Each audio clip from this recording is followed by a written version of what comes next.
Flag pattern ಮಾಡ್ತಾ ಉಂಟು. Flag pattern ಏನು ಇಂಡಿಕೇಟ್ ಮಾಡ್ತಾರೆ, ಇದು ಜಸ್ಟ್ ಪ್ರಾಫಿಟ್ ಬುಕ್ಕಿಂಗ್ ಅಂತ ಇಂಡಿಕೇಟ್ ಮಾಡ್ತಾರೆ. ಇಲ್ಲಿ ಸ್ವಲ್ಪ ಬ್ಯಾಟ್ ಸ್ವಲ್ಪ ಕಡಿಮೆ ಇದೆ ಅಂತ ಇಂಡಿಕೇಟ್ ಮಾಡ್ತಾರೆ. ಸೆಲರ್ಸ್ ಅಷ್ಟು ಸ್ಟ್ರಾಂಗ್ ಇಲ್ಲ ಅಂತ ಇಂಡಿಕೇಟ್ ಮಾಡ್ತಾರೆ. ತುಂಬ ಇಂಡಿಕೇಟ್ ಮಾಡ್ತಾರೆ. ನೀವು ಒಮ್ಮೆ ಚಾರ್ಟ್ ಪ್ಯಾಟರ್ನ್ದು ಸೈಕಾಲಜಿ ಅರ್ಥ ಮಾಡ್ಕೊಳ್ಳಿ. ನಾನು ಅದಕ್ಕೆ ತುಂಬ ವಿಡಿಯೋ ಮಾಡಿದ್ದೀನಿ. ಇಫ್ ಇನ್ ಕೇಸ್ ನೋಡಿಲ್ಲ ಅಂದರೆ ಡಿಸ್ಕ್ರಿಪ್ಷನಲ್ಲಿ ಲಿಂಕ್ ಉಂಟು ಚಾರ್ಟ್ ಪ್ಯಾಟರ್ನ್, ಅದು ನೋಡ್ಬೋದು. ಇಲ್ಲಾಂದರೆ ಚಾನಲ್ ಲೈವ್ ಉಂಟು, ಅದು ನೋಡಿ. ಪ್ಯೂರ್ ಪ್ರೈಸೆಕ್ಷನ್ ತೋರ್ತಾ ಉಂಟು. ಇಲ್ಲಿ ನೋಡಿ ಮಾರ್ಕೆಟ್ ಇಲ್ಲಿ ಸೆಲ್ಲಿಂಗ್ ಬಂತು, ಇಲ್ಲಿ ಕೂಡ ಸೆಲ್ಲಿಂಗ್ ಬಂತು. ನಾನು ನಿನ್ನೆ ವಿಡಿಯೋದಲ್ಲಿ ಕೂಡ ಹೇಳಿದ್ದೆ ಅಷ್ಟೊಂದು ಸೆಲ್ಲಿಂಗ್ ಬಂದಿಲ್ಲ, ಅಪ್ಸೈಡ್ ಹೋಗೋ ಚಾನ್ಸಸ್ ಉಂಟಂತ. ಬಟ್ ಮಾರ್ಕೆಟ್ ಏನಾಯ್ತು, ಮಾರ್ಕೆಟ್ ಗ್ಯಾಪ್ ಅಪ್ ಓಪನ್ ಆಯ್ತು. ಅದ ನಂತರ ಮಾರ್ಕೆಟ್ 1 ಮಿನಿಟ್ ಅಲ್ಲಿ ಪ್ರೈಸೆಕ್ಷನ್ ಕೂಡ ತೋರ್ತು. ಹಾಗೆ ನಾನು ಟೆಲಿಗ್ರಾಮ್ ಚಾನಲ್ ಕೂಡ ಅಪ್ಡೇಟ್ ಮಾಡಿದೆ, ಮಾರ್ಕೆಟ್ ಅಪ್ಸೈಡ್ ಹೋಗ್ಬೋದು, ಕೀಪ್ ಆನ್ ಐ ನಿಫ್ಟಿ ಅಂತ. ಬಟ್ ಮಾರ್ಕೆಟ್ ಅಲ್ಲಿಂದ ಏನಾಯ್ತು, ರಿವರ್ಸ್ ಆಯ್ತು, ಸ್ವಲ್ಪ ಪ್ರಾಫಿಟ್ ಬುಕ್ಕಿಂಗ್ ಬಂತು. ಫೈನ್, ಅದು ಒಂದ್ ಕಡೆ ಆಗಿದ್ರೆ, ಮಾರ್ಕೆಟ್ ಅಲ್ಲಿಂದ ಪ್ರಾಫಿಟ್ ಬುಕ್ಕಿಂಗ್ ಬಂದಾದ್ರ ಮೇಲೆ ಪ್ರಾಫಿಟ್ ಬುಕ್ಕಿಂಗ್ ಅಷ್ಟೊಂದು ಫೋರ್ಸ್ ಆಗಿ ಬಂದಿಲ್ಲ. ಅಂಡ್ ಪ್ರಾಫಿಟ್ ಬುಕ್ಕಿಂಗ್ ಜೊತೆ ಸೆಲ್ಲಿಂಗ್ ಕೂಡ ಬಂದಿಲ್ಲ. ತುಂಬಾ ಜನ ಅನ್ಕೊಳ್ಬಹುದು ಮಾರ್ಕೆಟ್ ಇಲ್ಲಿಂದ ಕರೆಕ್ಷನ್ ಆಗ್ಬೋದು, 25,000 ಟಚ್ ಆಯ್ತು, ಅಲ್ಲಿಂದ ಸೆಲ್ಲಿಂಗ್ ಬರ್ಬೋದು, ಅದು ಇದು ಎಲ್ಲ ಅಂತಾರೆ. ಬಟ್ ಮಾರ್ಕೆಟ್ ಇದು ಬೈಂಗೆ ಉಂಟು. ಮಾರ್ಕೆಟ್ ಇಲ್ಲಿಂದ ಅಪ್ಸೈಡ್ ಬೌನ್ಸ್ ಬ್ಯಾಕ್ ಆಗೋ ಚಾನ್ಸಸ್ ಆರ್ ವೆರಿ ಹೈ. ನಾನು ಹೇಳಿದೆ ನಿಮ್ ಚಾರ್ಟ್ ಪ್ಯಾಟರ್ನ್ ಒಂದು ಆಗ್ತಾ ಉಂಟು, ಫ್ಲಾಗ್ ಪ್ಯಾಟರ್ನ್. ಬಟ್ ಇಲ್ಲಿ ನೀವು ಪ್ರೀವಿಯಸ್ ಚಾರ್ಟ್ ಪ್ಯಾಟರ್ನ್ ಕೂಡ ನೋಡಿದ್ರೆ ಎಷ್ಟು ಚೆನ್ನಾಗಿ ತೋರ್ತಾ ಉಂಟು. ಇಲ್ಲಿ ನೀವು ನೋಡ್ಬೋದು ಮಾರ್ಕೆಟ್ ಒಳಗೊಂದು ಬೈಯಿಂಗ್ ಆಯ್ತು, ಅದನ್ನ ಸ್ವಲ್ಪ ಸೆಲ್ಲಿಂಗ್ ಬಂತು. ಯಾಕಂದ್ರೆ ಯಾರೆಲ್ಲ ಪ್ರೀವಿಯಸ್ ಅಲ್ಲಿ ಬೈ ಮಾಡಿರ್ತಾರೆ ಅವ್ರು ಸ್ವಲ್ಪ ಪ್ರಾಫಿಟ್ ಬುಕ್ಕಿಂಗ್ ಮಾಡ್ತಾರೆ. ಅದಂತರ ಮಾರ್ಕೆಟ್ ಅಗೇನ್ ಬೈಯಿಂಗ್ ಆಯ್ತು. ಅಗೇನ್ ಯಾಕೆ ಬೈಯಿಂಗ್ ಹೋಗೋದು, ಯಾರೆಲ್ಲ ಪ್ರೀವಿಯಸ್ ಎಲ್ಲ ಮಿಸ್ ಮಾಡಿರ್ತಾರೆ ಸ್ವಲ್ಪ ಬೈಯಿಂಗ್ ಮಾಡುದು, ಅಥವಾ ETF ಬೈ ಮಾಡುದು, ಮ್ಯೂಚುವಲ್ ಫಂಡ್ ಬೈ ಮಾಡುದು, ಅದು ಇದು ಅದೆಲ್ಲ ಬೈ ಮಾಡೋದು ಅಗೇನ್ ಬೈ ಮಾಡ್ತಾರೆ. ಅಂಡ್ ಇಲ್ಲಿ ಅಗೇನ್ ಸೆಲ್ಲಿಂಗ್ ಬರ್ತಾ ಉಂಟು. ಈ ಸೆಲ್ಲಿಂಗ್ ಕಂಪೇರ್ ಮಾಡಿ, ಈ ಸೆಲ್ಲಿಂಗ್ ಕಂಪೇರ್ ಮಾಡಿ, ಈ ಸೆಲ್ಲಿಂಗ್ ಕಂಪೇರ್ ಮಾಡಿ, ಹಾಗೆ ಈ ಸೆಲ್ಲಿಂಗ್ ಕಂಪೇರ್ ಮಾಡಿ. ಯಾವ ಸೆಲ್ಲಿಂಗು ದಿನದಿಂದ ದಿನ ವೀಕ್ ಆಗ್ತಾ ಉಂಟು, ಈ ಸೆಲ್ಲಿಂಗು ವೀಕ್ ಆಗ್ತಾ ಉಂಟು. That means market lower high formation ಮಾಡ್ತಾ ಉಂಟು. ಯಾವತ್ ತನಕ ಮಾರ್ಕೆಟ್ ಪ್ರೀವಿಯಸ್ ಲೋನ ಬ್ರೇಕ್ ಮಾಡಲ್ಲ ಆವತ್ ತನಕ ಮಾರ್ಕೆಟ್ ವೀಕ್ ಇಲ್ಲ, ಮಾರ್ಕೆಟ್ ಬುಲಿಶೇ ಉಂಟು. ಯಾವತ್ ತನಕ ಮಾರ್ಕೆಟ್ ಪ್ರೀವಿಯಸ್ ಹೈನ ಬ್ರೇಕ್ ಮಾಡ್ತಾ ಹೋಗ್ತಾ ಉಂಟು ಆವತ್ ತನಕ ಮಾರ್ಕೆಟ್ ಬುಲಿಶೇ ಉಂಟು. ಈ ವಿಷಯ ನೆನ್ಪಿಟ್ಕೊಳ್ಳಿ. ಯಾರು ಹೇಳಲ್ಲ ಈ ಸಣ್ಣ ಸಣ್ಣ ವಿಷಯ, ಸಣ್ಣ ಸಣ್ಣ ವಿಷಯನೇ ಮ್ಯಾಟರ್ ಆಗ್ತದೆ. ನೀವು ಇಲ್ಲಿ ಸ್ವಲ್ಪ ಬ್ರಾಡರ್ ಅಲ್ಲಿ ನೋಡಿದ್ರೆ ಇಲ್ಲಿ ಕೂಡ ಒಂದು ಚಾನಲ್ ಪ್ಯಾಟರ್ನ್ ಮಾಡ್ತಾ ಉಂಟು.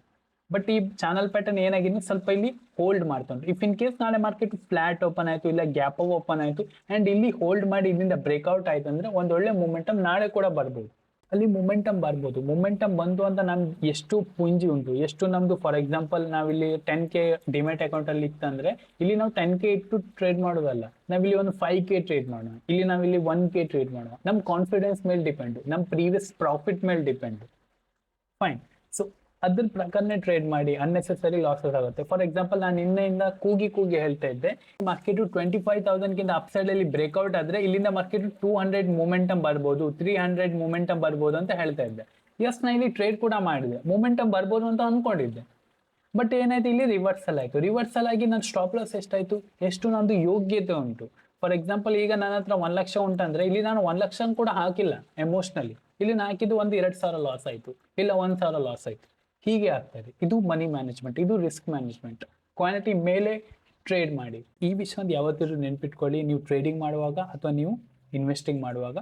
ಫಾರ್ ಎಕ್ಸಾಂಪಲ್ ಅನ್ಕೊಂಡ ನಿಮ್ದು ರಿಸ್ಕ್ ಎಪಿಟೈಟ್ ಉಂಟು 1,000 ರೂಪಾಯಿ, ನಿಮ್ದು ಕ್ವಾಂಟಿಟಿ ಕ್ಷಮತೆ ಉಂಟು. ದಟ್ ಮೀನ್ಸ್ ನೀವು ಇಷ್ಟು ಕ್ವಾಂಟಿಟಿ ತಗೊಳ್ತೀರಾ, ಇಷ್ಟು ಕ್ವಾಂಟಿಟಿ ರಿಸ್ಕ್ ತಗೊಳ್ತೀರಾ ಅನ್ಕೊಂಡ ಮಾರ್ಕೆಟಲ್ಲಿ ನೀವು 100 ಕ್ವಾಂಟಿಟಿಯಲ್ಲಿ ರಿಸ್ಕ್ ತಗೊಳ್ಳೋಕೆ ಯೋಗ್ಯತೆ ಇದ್ದೀರಾ. ದಟ್ ಮೀನ್ಸ್ 100 ಕ್ವಾಂಟಿಟಿಯಲ್ಲಿ 1,000 ರೂಪಾಯಿ ರಿಸ್ಕ್ ತಗೊಳ್ಳಿಕ್ಕೆ ಯೋಗ್ಯತೆ ಇದ್ದೀರಾ. ಮಾರ್ಕೆಟ್ ಒಂದು ಅಪ್ಸೈಡ್ ಅಲ್ಲಿ ಒಳ್ಳೆ ಪ್ರೈಸ್ ಆಕ್ಷನ್ ಮಾಡ್ತಾ ಉಂಟು. ಬಟ್ ಇಲ್ಲಿ ಏನ್ ಗೊತ್ತುಂಟ, ಇಲ್ಲಿ ಒಂದು ರಿಸ್ಕ್ ನಮಗೆ ತೋರಿಸ್ತಾ ಉಂಟು, ಇಲ್ಲಿ 2,000 ರೂಪಾಯಿ ರಿಸ್ಕ್ ತೋರಿಸ್ತಾ ಉಂಟು. ಅಂಡ್ ಇಲ್ಲಿ ನೀವು ಬೈಯಿಂಗ್ ಪೊಸಿಷನ್ ಪ್ಲಾನ್ ಮಾಡ್ತೀರಾ. ಇಲ್ಲಿ ನೀವು ಯಾವ್ದ್ರ ಜೊತೆ ಕಾಂಪ್ರಮೈಸ್ ಮಾಡ್ತೀರಾ, SL ಜೊತೆ ಕಾಂಪ್ರಮೈಸ್ ಮಾಡ್ತೀರಾ, ಕ್ವಾಂಟಿಟಿ ಜೊತೆ ಕಾಂಪ್ರಮೈಸ್ ಮಾಡ್ತೀರಾ? ಯಾವತ್ತಿದ್ರು ನೀವು ಕ್ವಾಂಟಿಟಿ ಜೊತೆನೆ ಕಾಂಪ್ರಮೈಸ್ ಮಾಡಬೇಕು, SL ಜೊತೆ ಕಾಂಪ್ರಮೈಸ್ ಮಾಡಬಾರ್ದು. ಬಿಕಾಸ್ ಇದು ಪ್ರೈಸ್ ಇಂಡಿಕೇಟ್ ಮಾಡ್ತು. ದಟ್ ಮೀನ್ಸ್ ಇಲ್ಲಿ ಪ್ರೈಸ್ ಹೇಳ್ತು ಮಾರ್ಕೆಟ್ ಇಲ್ಲಿ ಸೆಲ್ಲಿಂಗ್ ಬಂದು ಇಲ್ಲಿ ಬೈಯಿಂಗ್ ಹೋಗಿದೆ ಅಂತ. ಪ್ರೈಸ್ ಇಲ್ಲಿ ವೀಕ್ ಉಂಟು, ಕ್ವಾಂಟಿಟಿ ಇಲ್ಲಿ ವೀಕ್ ಇಲ್ಲ. ಕ್ವಾಂಟಿಟಿ ನೀವು ನೆಕ್ಸ್ಟ್ ಟ್ರೇಡ್ ಅಲ್ಲಿ, ದಟ್ ಮೀನ್ಸ್ XYZ ಬೇರೆ ಯಾವ ಸ್ಟಾಕ್ ಅಲ್ಲಿ ನೀವು ಬೈ ಮಾಡ್ಬೋದು ಅಥವಾ ಸೆಲ್ ಮಾಡ್ಬೋದು. ಬಟ್ ಈ ಸ್ಟಾಕ್ ಅಲ್ಲಿ ಪರ್ಟಿಕ್ಯುಲರ್ ಈ ಸ್ಟಾಕ್ ಅಲ್ಲಿ ನಿಮ್ಗೆ SL ಏನ್ ಹೇಳ್ತಾ ಉಂಟು ಅದನ್ನೇ ಇಡೀನಿ. ಇಲ್ಲಿ ನಿಮ್ದು ಫಾರ್ ಎಕ್ಸಾಂಪಲ್ ಇಲ್ಲಿ 3,000 ರಿಸ್ಕ್ ಅಂದ್ರೆ ಇದು ಕ್ವಾಂಟಿಟಿ ನೀವು ರಿಡ್ಯೂಸ್ ಮಾಡಿ 25 ಇಡೀನಿ ಅಲ್ಲ, ನಿಮ್ಗೆ ಸೇಮ್ ಲಾಸ್ ಆಗ್ತಾರೆ 1,000 ರೂಪಾಯಿ. ಎಲ್ಲದೂ ಬೇಕಂದ್ರೆ ಆಗಲ್ಲ, ಒಂದ್ ಬೇಕಾದ್ರೆ ಒಂದ್ ಬಿಡ್ಲೇಬೇಕು. ಅದೇ ಸ್ಟಾಕ್ ಮಾರ್ಕೆಟ್. ನಾ ಹೇಳಿದ ಪಾಯಿಂಟ್ ನಿಮಗೆ ಕ್ಲಿಯರ್ ಆಯ್ತಂತ. ಇಫ್ ಇನ್ ಕೇಸ್ ಇದು ಕ್ಲಿಯರ್ ಆಗಿಲ್ಲ ಅಂದ್ರೆ ನಾಡ್ದು ಝೂಮ್ ಕ್ಲಾಸ್ ಮಾಡ್ತೀನಿ, ಅದು ಟೆಲಿಗ್ರಾಮ್ ಚಾನಲ್ ಹಾಕಿದ್ದೀನಿ. ಇಫ್ ಇನ್ ಕೇಸ್ ನಿಮ್ಗೆ ಏನೇ ಡೌಟ್ ಇದ್ರು ಆ ಝೂಮ್ ಕ್ಲಾಸ್ ಅಲ್ಲಿ ಹೇಳಿ. ಮೀಟಿಂಗ್ ID ಪಾಸ್ಕೋಡ್ ಎಲ್ಲ ಹಾಕಿದ್ದೀನಿ, ಶನಿವಾರ 10 ಗಂಟೆ. ಇಫ್ ಇನ್ ಕೇಸ್ ಇಂಟ್ರೆಸ್ಟ್ ಇದ್ರೆ ಜಾಯ್ನ್ ಆಗ್ಬೋದು ನೀವು. ಫೈನ್. ಸೊ ಸ್ವಲ್ಪ ಜ್ಞಾನ ಜಾಸ್ತಿ ಆಯ್ತು, ಜಸ್ಟ್ ನಾವು ನಾಳೆ ಅನಾಲಿಸಿಸ್ ಮಾಡೋದಾದ್ರೆ ಓಕೆ, ನಾಳೆ if in case market flat open ಆಗಿ ಬ್ರೇಕ್ಔಟ್ ಆದರೆ ಮೊಮೆಂಟಮ್ ಬರ್ಬೋದು ಹೇಳಿದಾಗೆ. If in case gap up open ಆದರೆ ಫಸ್ಟ್ ಒಂದು ಪ್ರಾಫಿಟ್ ಬುಕ್ಕಿಂಗ್ ಬರ್ತಾರೆ. ಯಾಕಂದರೆ ಪ್ರೀವಿಯಸ್ ಯಾರೆಲ್ಲ ಬೈ ಮಾಡಿದ್ದಾರೆ ಅವರೊಂದು ಫಸ್ಟ್ ಪ್ರಾಫಿಟ್ ಬುಕ್ಕಿಂಗ್ ಮಾಡ್ತಾರೆ. ದೆನ್ ಅಲ್ಲಿಂದ ಮಾರ್ಕೆಟ್ ಏನಾದರೂ ನಮಗೆ ಡಬ್ಲ್ಯೂ ಪ್ಯಾಟರ್ನ್ ಏನಾದರೂ ಅಪ್ಸೈಡ್ ಮಾಡಿದರೆ ನಾವು ಇಲ್ಲಿ ಪ್ಲಾನ್ ಮಾಡ್ಬೋದು. ಬಟ್ ಕ್ವಾಂಟಿಟಿ ಸ್ವಲ್ಪ ಲೆಸ್ ಇಟ್ಟು ಪ್ಲಾನ್ ಮಾಡಿದರೆ ಬೆಟರ್ ಅಂತ, ಬಿಕಾಸ್ ಆಲ್ರೆಡಿ ಒಂದು ಒಳ್ಳೆ ಪ್ರೈಸ್ ಆಕ್ಷನ್ ಹೋಗಿರ್ತಾರೆ. Fine.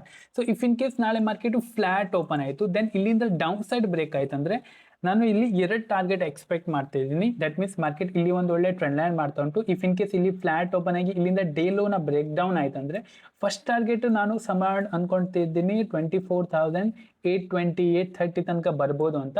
If in case market ಇಲ್ಲಿ ಹೋಲ್ಡ್ ಮಾಡ್ತು ಆ್ಯಂಡ್ ಇಲ್ಲಿಂದ ಲೋವರ್ ಲೋ ಫಾರ್ಮೇಷನ್ ಬರ್ತಂದ್ರೆ ನಾ ಇಲ್ಲಿ ರಿಮೈನಿಂಗ್ ಕ್ವಾಂಟಿಟಿ ಏನು ಇರ್ತಾರೆ ಅದನ್ನ ಆ್ಯಡ್ ಮಾಡ್ತೀನಿ. ಆ್ಯಂಡ್ ನಂದು ನೆಕ್ಸ್ಟ್ ಟಾರ್ಗೆಟು ಇರ್ತಾರೆ ಇಂಟ್ರಾಡೇ ಬೇಸಸಲ್ಲಿ 24,651 ತನಕ ಇರೋ ಚಾನ್ಸಸ್ ಇರ್ತಾರೆ. ಫೈನ್. ಸೊ ಇಲ್ಲಿ ನಾವು ಪ್ಲಾನ್ ಮಾಡುವಾಗ ಫಾರ್ ಎಕ್ಸಾಂಪಲ್ ನಾನು ಹೇಳಿದಾಗೆ 10 ಕ್ವಾಂಟಿಟಿ ಇದ್ದರೆ ನನ್ನ ಯೋಗ್ಯತೆ ಪ್ರಕಾರ ನಾನು ಇಲ್ಲಿ ಪ್ಲಾನ್ ಮಾಡ್ತೀನಿ ಒಂದು 2 ಕ್ವಾಂಟಿಟಿ ಅಥವಾ 3 ಕ್ವಾಂಟಿಟಿ ಪ್ಲಾನ್ ಮಾಡ್ತೀನಿ. ಇಫ್ ಇನ್ ಕೇಸ್ ಮಾರ್ಕೆಟ್ ಇಲ್ಲಿಂದ ಇಲ್ಲಿಂದ ಡೌನ್ ಸೈಡ್ ಹೋಗ್ತಾರೆ ಆವಾಗ ನಾನು ರಿಮೈನಿಂಗ್ ಕ್ವಾಂಟಿಟಿ ಸಮಾಡ್ ಅನ್ಕೊಳ್ಳೋಣ ಒಂದು 3 ಕ್ವಾಂಟಿಟಿ ಅಥವಾ 4 ಕ್ವಾಂಟಿಟಿ ಅಥವಾ 5 ಕ್ವಾಂಟಿಟಿ ಇಲ್ಲಿ ಪ್ಲಾನ್ ಮಾಡ್ತೀನಿ. ಫೈನ್. ಇದು ನಂದು ನಾಳೆ ಪ್ಲಾನ್ ಆಗಿರುತ್ತೆ. ಗ್ಯಾಪ್ ಡೌನ್ ಓಪನ್ ಆದರೆ ನಾನು ಅಷ್ಟೊಂದು ಇಂಟ್ರೆಸ್ಟ್ ಇರೋದಿಲ್ಲ, ಬಿಕಾಸ್ ಮಾರ್ಕೆಟ್ ಇಲ್ಲಿ ಸ್ವಲ್ಪ ಸೈಡ್ ವೇಸ್ ಆಗ್ತಾರೆ. ನೀವು ಇಲ್ಲಿ ಡೈಲಿ ಚಾರ್ಟನ್ನು ನೋಡ್ಲಿಕ್ಕೆ ಹೋದರೆ ಅದು ಸೆಲ್ಲರ್ಸ್ ಮಾರ್ಕೆಟ್ ಆಗ್ತದೆ. ಬಿಕಾಸ್ ಯಾಕಂದರೆ ಮಾರ್ಕೆಟ್ ಇಲ್ಲಿಂದ market down side gap down open ಆದರೆ ಏನಾಗ್ತದೆ, ಸೆಲರ್ಸಿಗೆ ಒಂದು ಪ್ರಾಫಿಟ್ ಬುಕ್ಕಿಂಗ್ ಬರ್ತಾರೆ.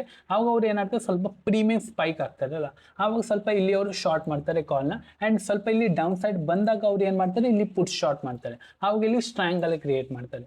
ಇಲ್ಲಾಂದ್ರೆ ತುಂಬ ಜನ ಏನು ಮಾಡ್ತಾರೆ ಅಂದರೆ 24,900 24,800 ಇದನ್ನೆಲ್ಲ ಶಾರ್ಟ್ ಮಾಡಿ ಸ್ಟ್ರಾಡಲ್ ಮಾಡಿ ಬಿಟ್ಬಿಡ್ತಾರೆ. ಸೊ ಅಲ್ಲಿ ಮಾರ್ಕೆಟು ಆಪ್ಷನ್ ಬಯರ್ಸಿಗೆ ಇಲ್ಲಿ ತುಂಬಾ ಡಿಕೆ ಆಗ್ತಾರೆ. ಹಾಗೆ ನಾಳೆ ಶುಕ್ರವಾರ ಕೂಡ ಇಲ್ಲಿ ನಾಳೆ ತುಂಬ ಡಿಕೆ ಆಗೋ ಚಾನ್ಸಸ್ ಇರ್ತಾರೆ. ಫೈನ್. ಐ ಹೋಪ್ ನಾ ಹೇಳಿದ ಪಾಯಿಂಟಲ್ಲಿ ನಿಮಗೆ ಕ್ಲಿಯರ್ ಆಯ್ತು ಅಂದರೆ ಇಫ್ ಇನ್ ಕೇಸ್ ನಿಮಗೆ ವಿಡಿಯೋ ಚಾನಲ್ ಆದರೆ ಚಾನಲ್ನ ಸಬ್ಸ್ಕ್ರೈಬ್ ಮಾಡಿ. ಹಾಗೆ ನನಗೆ ಕಮೆಂಟ್ ಬಾಕ್ಸ್ ಮೂಲಕ ತಿಳಿಸಿ, ನಾನು ನಿಮಗೆ ಈ ಡೈಲಿ ಅನಾಲಿಸಿಸ್ ಮಾಡಿದ ವಿಡಿಯೋ ಹೆಲ್ಪ್ಫುಲ್ ಆಗ್ತಾರಾ ಅಥವಾ ಇದರಿಂದ ಏನಾದರೂ ಕಲಿತಿದ್ದೀರಾ. ಇಫ್ ಇನ್ ಕೇಸ್ ಏನು ಕಲಿತಿಲ್ಲ ಅಂದ್ರ ಮೇಲೆ ನನಗೆ ಏನು ಕೂಡ ಬೆನಿಫಿಟ್ ಇಲ್ಲ. ಫೈನ್. ಬಿಕಾಸ್ ನಾನು ಯೂಟ್ಯೂಬ್ ಚಾನಲ್ ಮಾಡಿದ್ದು ಏನಾದರೂ ಕಲಿಸಬೇಕು, ಬಿಕಾಸ್ ನನ್ನ ಹತ್ರ ಏನು ನಾಲೆಜ್ ಉಂಟು, ನನ್ನ ಹತ್ರ ಏನು ಎಕ್ಸ್ಪೀರಿಯನ್ಸ್ ಉಂಟು ಅದೇ ಏನಾದರೂ ಶೇರ್ ಮಾಡಬೇಕು ಅಂತ. ಫೈನ್. ಇಫ್ ಇನ್ ಕೇಸ್ ಅದು ಯಾರಿಗೆ ಕೂಡ ರೀಚ್ ಆಗ್ತಾ ಇಲ್ಲ ಅಂದರೆ ಈ ವಿಡಿಯೋ ಮಾಡಿದೆ ಏನು ಕೂಡ ಯೂಸ್ ಇಲ್ಲ. ಫೈನ್. ಐ ಹೋಪ್ ನಾನು ಪಾಯಿಂಟ್ ನಿಮಗೆ ಕ್ಲಿಯರ್ ಆಯ್ತು ಅಂತ. If in case video channel like and share ಮಾಡಿ. ಈ ವಿಡಿಯೋದಷ್ಟೇ. Thank you. Have a good day.